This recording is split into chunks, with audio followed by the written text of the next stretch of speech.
Nogometašem Dravinje je v boju za obstanek v drugi slovenski nogometni ligi uspelo. Na zadnji tekmi so v 27. krogu pred 300 domačimi navijači uspeli premagati četrtouvrščeno ekipo lige Bravo 1 Interblok. Prvi polčas so glede na grožnje po izpadu iz lige in s tem pogojene rezultatske želje pričakovano pričeli bolj podjetno domači nogometaši. V 6. minuti prvi poskus Urbana Čandra z okoli 16 metrov, vratar gostov Mateo Barukčič brani z nogo. 10 minut kasneje po prostem strelu poskuša Štante, vratar Barukčič s skrajnimi močmi ohrani gol nedotaknjen. V 19. minuti ponovno Čander po samostojnem predoru ponovno z roba kazenskega prostora, tokrat z levico, direktno vratarja Barukčiča. V 20. minuti prvi poskus gostov, Marko Roškar z okoli 25 metrov, domači vratar Klevže zanesljiv. V 24. minuti ponovno priložnost za domače, tokrat z 10 metrov vodopivec, goste rešuje prečka. Pritisk Dravinje se je obrestoval v zadnji minuti prvega polčasa, ko je domače povedal vodstvo vodopivec iz 11 metrovke, ki jo je dosodil sodnik Gostenčnik po prekršku v 16-metrskem prostoru nad Črnico.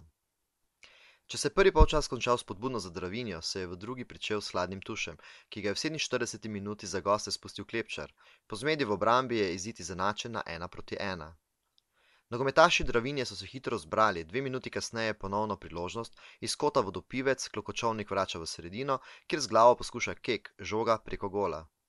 V 51. minuti poskus Interbloka, tokrat Dedić z okoli 20 metrov, v zgornji desni kot, Klevže s parado izbija žogo v kot. Ponovno priložnost za goste, v 57. minuti Trifković, vratar Klevže zanesljiv.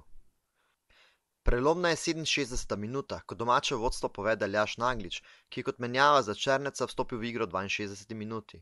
Samozavestno je z roba kazenskega prostora s pravim evrogolom mrežo gostov zatresel za 2:1. Do konca tekme še 2 priložnosti za domače. V 74. minuti izjemen strel vodopivca s 30 metrov, vratarja gostov rešuje prečka. 2 minuti kasneje ponovno vodopivec z volejem z okoli 20 metrov, vratar Barukčič tokrat odlično obrani svoj gol. Dravinjo je tekma končala z visoko dvignjenimi glavami, saj je uspelo obraniti 8. mesto na lestvici in tako ostati v drugi slovenski nogometni ligi. Z izjemnimi igrami v pomladanskem delu so po točkah uspeli dohiteti 7-uvrščeno ekipo šampiona iz Celja in v celotni sezoni doseči več zmag kot 6-uvrščena ekipa na lestvici. Skratka, Dravinja bravo za prikazane igre.